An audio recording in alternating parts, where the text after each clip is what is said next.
Chapter 31. The air felt thick and damp, like the silence that followed the screaming and crying and sirens. The rain had slowed to a drizzle. After Mom and Dad left with the ambulance, Mrs. V took me out to the car and sat me in my chair. She placed the soggy, filthy doodle on my tray. "I found this under the car," she said, her voice shaky. I touched it and burst into tears.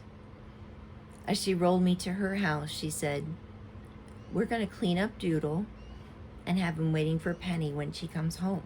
You hear?" I couldn't tell if she was trying to convince me or herself. I felt dizzy and nauseous. I could not stop shaking. After changing my clothes into warm, dry sweats, she switched the radio to an easy listening station and turned the volume down low. The only color I heard was gray. Mrs. V stood behind me, gently rubbing my shoulders. "Are you hungry?" she asked. I shook my head no. She continued to massage my back and shoulders until we both could feel the tension slipping away. "I'm going next door to get your Meditaker and the dog," she said. "You want anything else?" I shook my head and continued to listen to the tones of smoky gray. When she got back, Butterscotch seemed nervous. She kept pacing and sniffing as if she was looking for something.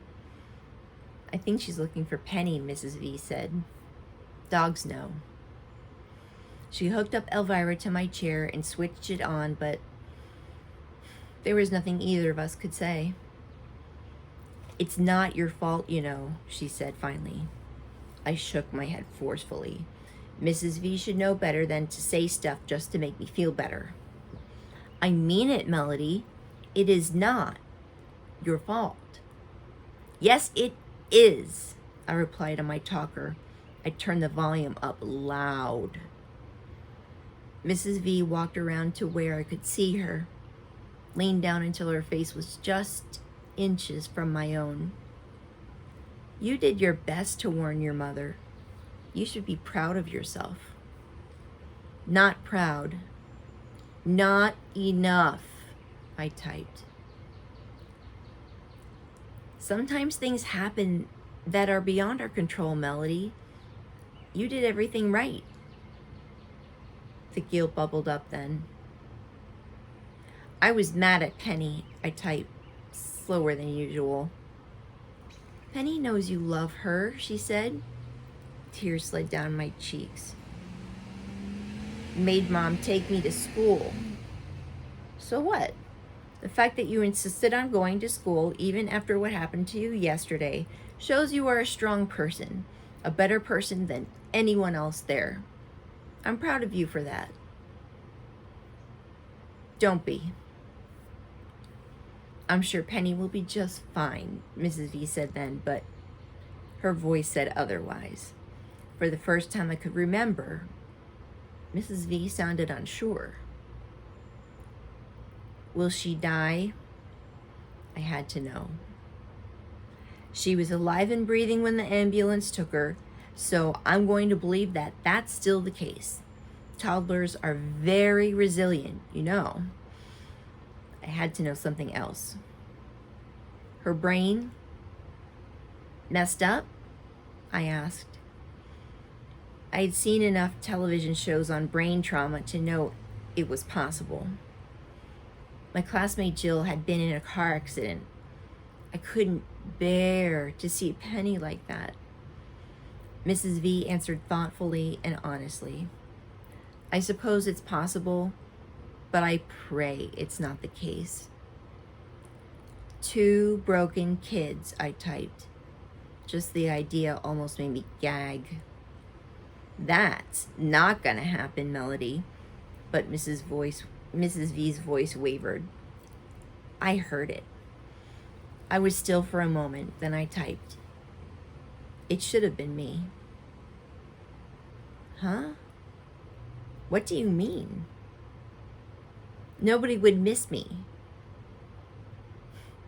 Now, you just stop stupid talk like that. My whole world would fall apart if something happened to you. Your parents as well. I'm not sure I believed her. I tilted my head. Really? I typed. I plan to wear purple to your college graduation. Far away and very hard. Like making the quiz team? They left me. And they lost. I glanced out of her large picture window and watched the wet branches sway. How could I say it? I looked back at my talker and typed very slowly. I want to be like other kids. So you want to be mean and fake and thoughtless? I looked up at her angry face, then looked away. No. Normal. Normal sucks, she roared. People love you because you're Melody, not because of what you can or cannot do. Give us a little credit. I want it to be yesterday, I typed. Yesterday, your heart was broken because they left you behind, remember? Rather have that than this. I know. Oh, Melody. I know. I'm scared. Me too. The silent room echoed our thoughts. I had a goldfish. He jumped out of his bowl. I typed then. I remember your mom telling me about that. Tried to save him. Couldn't. The phone rang then, startling both of us. I jerked in my chair. Mrs. V picked it up. Yes, she said. I strained to listen. Oh no, she said. My heart dropped beneath my chair. She listened for a long time. Oh, yes, she said finally. Then she burst into tears and hung up. Is Penny dead? I typed. The world was spinning. Mrs. V wiped her eyes, looked at me, and took a deep breath. She has some internal injuries, a badly broken leg, but she survived the surgery. She's gonna live. Then she cried once more.